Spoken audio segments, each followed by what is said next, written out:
comment, complaint, attaboy, whatever you want. I was a city service for over 25, 30 years.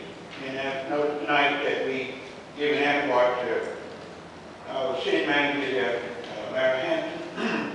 I just want to say, I think I met him, I don't know, 15, 20 years ago, I believe. And just getting his attaboy, but I want to let you guys know I want to give him an attaboy too. No matter how busy he is, at any time I came by his office, excuse me, and I wanted to talk to him, complain, or just make a comment, and I didn't have an appointment. And I would come up to the secretary and ask the secretary, may I see the city manager? And I just need 3 minutes. He has never failed. And I want everyone to understand. He's one of the finest young men that I've met since I've been out here by Austin. And I know most of you guys have a thankless job. Most of the time is when you're doing something good, you don't hear about it. But one mistake and everybody comes. But I want to commend you guys. You've done a great job.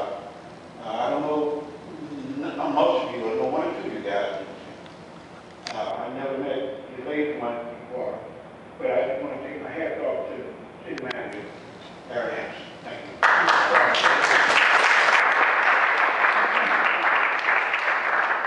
Mr. Tharp failed to mention he was a game ward to carry a gun in a bag.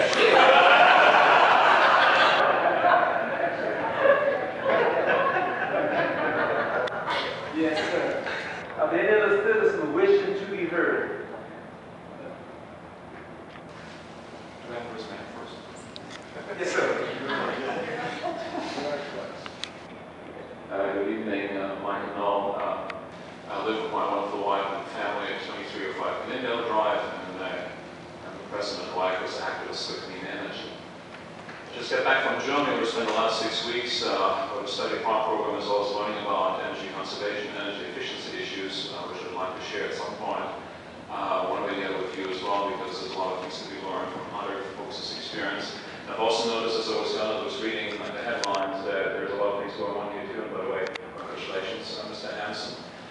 Also very much pleased to have learned about the energy conservation survey that was done, and so we're moving in the right direction, I think, in many ways, and I'm looking forward to working with you all together on this.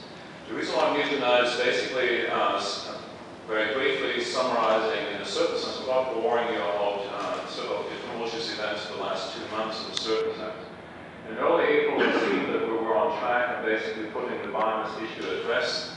And it seems that there was a letter on the way that was asking perhaps for an extension of the agreement.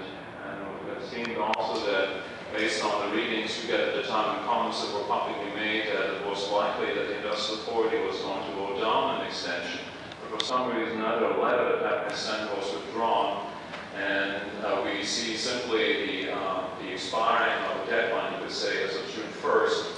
Brings the wonderful headline in the Waldorf Daily Times, which was able to read in Germany, probably, I think, at the time as I was reading it, saying that the burning issue was put to rest, which was something that we celebrated to a degree because it is and was a burning issue for the community at large, I think. Perhaps for different reasons, but ultimately the community at heart has to not see a biomass plant. Unfortunately, a week later, we also read a headline in the Waldorf Daily Times that essentially says that now WICO's biomass, or now called Power LLC, is in the running for purchasing the land for developing, without specifying what the land will be used for. It seems that we have a wonderful opportunity this time, since we are in the position perhaps of negotiating, if you want, to say that, it isn't really the Waldorf County Industrial Authority that we have missed the deadline to this biomass, or WICO's biomass LLC, or Power LLC missed the deadline. But at this point, use the opportunity and perhaps responsibility to make sure that while we welcome investment and development in the community, there is a large portfolio that Sterling Planet has. It can do a lot of different things. We want to make sure that we do not have to deal with the issue of biomass incineration again in the future, because we are ready to be in the trenches again if we have to, but I'd rather be focusing on energy conservation and energy efficiency issues, because this is a shared concern throughout the world. In Germany, particularly more so perhaps because the German government has decided, whether this is a political ploy or not, will be found out later, to completely phase out of nuclear power by within the next decade. For an industrial nation the size of Germany to say something like this or to go ahead with such a plan means a lot. It means also that we have to push in Germany in this case for truly improvements in terms of energy efficiency and energy conservation. That is really what I wanted to focus on in the coming months and years, working with the city and everyone else to see what we can find, what we can do.